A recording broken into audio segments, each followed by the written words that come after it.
Now, what I've come to realize is what my life looks like doesn't matter nearly as much as what my life feels like.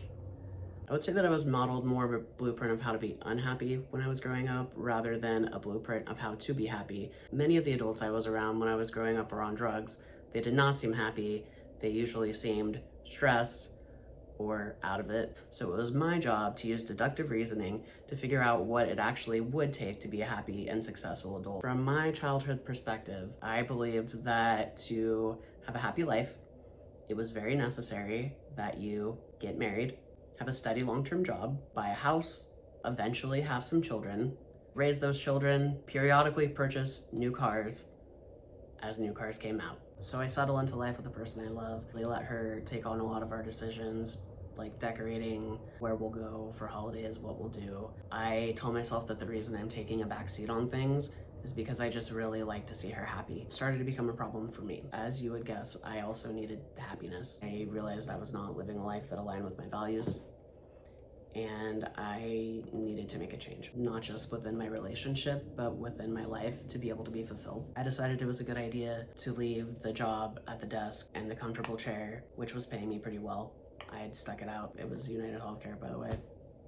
Go figure. So I do, within a couple of months, find a job that I believe is going to make me much happier, that actually aligns with my values and who I am as a person. I got the job right around my birthday. So how old was I? I think I was like 30. I think it's my 30th birthday. And I'm getting ready to go to Universal Studios and get the call saying that I got this new job. So I'm just like so pumped going on my birthday trip and knowing that my life is going to be different. Downside was it was a dramatic pay cut, like really dramatic pay cut, but I took it so I could be happy. When I did make that change is when things started going really downhill in our relationship quickly. I do think that part of that is attributed to having been around people who have a high focus on healthy relationships and healthy communication, and recognizing the places in my life where the relationships were not healthy, primarily around my wife's family. Boundaries, those don't exist.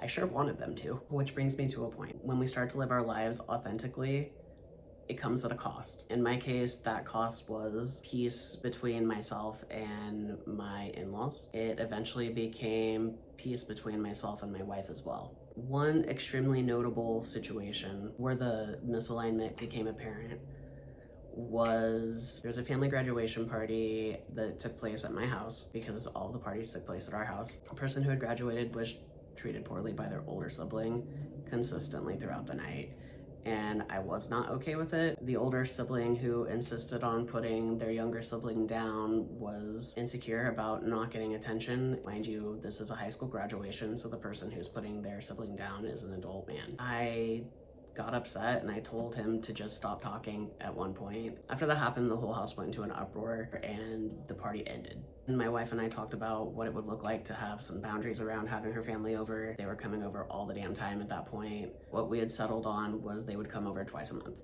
And that seemed okay, because then I would have peace in my home again, for the most part. That boundary was slowly eroded over time. It turned into, okay, well, twice a month, but what about on holidays? Holidays could be an exception. I wasn't firm with my boundary because I was prioritizing making my marriage work at that point, and I thought that was what I needed to do, so I did let that slip. And looking back now, I can see many different places where I conceded my authenticity to appease her or to appease her family. All the while, I'm spending my daily life, my daily working life, in a space where I feel the most empowered I had been up until that point.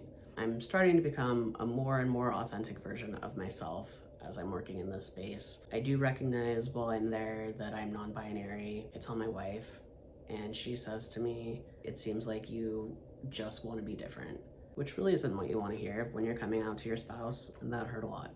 Time continues to pass. I'm out as non-binary, and I'm recognizing the value of showing up as my full self in every space that I enter. The cost of not being me is just, it's too high. It increases my depression, it increases my anxiety. I have to mask when I'm not myself. It wasn't something that I wanted to do. I don't know, like, if I should say fortunately or unfortunately. Ultimately, fortunately, who I was did not fit our relationship anymore, and who she was didn't fit our relationship anymore, because our relationship didn't fit us. we had both outgrown it, which is a really scary thing to think about if you're a person who's married or a person who's in a long-term relationship, that a relationship can end because both parties decide to be who they truly are. I move out, I get my own space, I'm devastatingly depressed. I know who I am. I have somewhat of an idea of what I want. I know who I am at that point. I don't know what I want. What do I want to be doing for money? Where do I want to live? Who do I want to live with? Do I want to be in a relationship? Who do I want to be in a relationship with? Do I want kids? The answer is no. I know that one for sure. I remember a conversation I had with a family member of mine named Jeff just after that relationship ended. He said to me, Jack, it's not very often a person gets a chance to fully start over, and you have that opportunity, which I really internalized. I thought a lot about that. And after some processing, I was able to get kind of excited. At this point, I'm a 33-year-old trans-masked, non-binary person living on my own, about to finish grad school, about to, from what I perceive, have more money than I've ever had before. I'm going to become a therapist. I'm going to be seeing trans people. Like, I am going to be living fully authentically everywhere I go. What if what you want is not a blueprint, or should be a blueprint? What my life looks like doesn't matter nearly as much as how my life feels. I am a person who needs to feel like I'm in alignment with my beliefs. I need to surround myself and have relationships with people who bring me joy.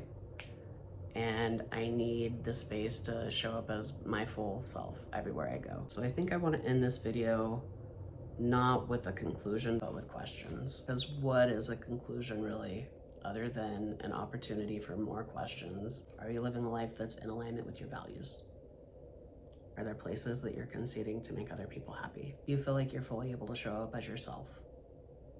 Are you living authentically?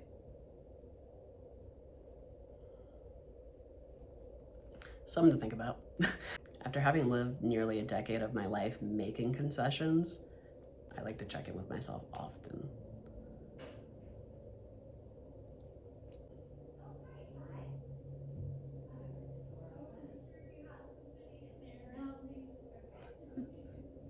Somebody just walked in. So for more stories and thought-provoking content from a person who happens to be both trans and a therapist, who definitely knows what it's like to unmask, to come out, to change, to choose to live authentically, please give me a like and a follow. I would love for folks to share in the comments ways that they've made changes to live their lives more authentically. Take care of yourselves, folks.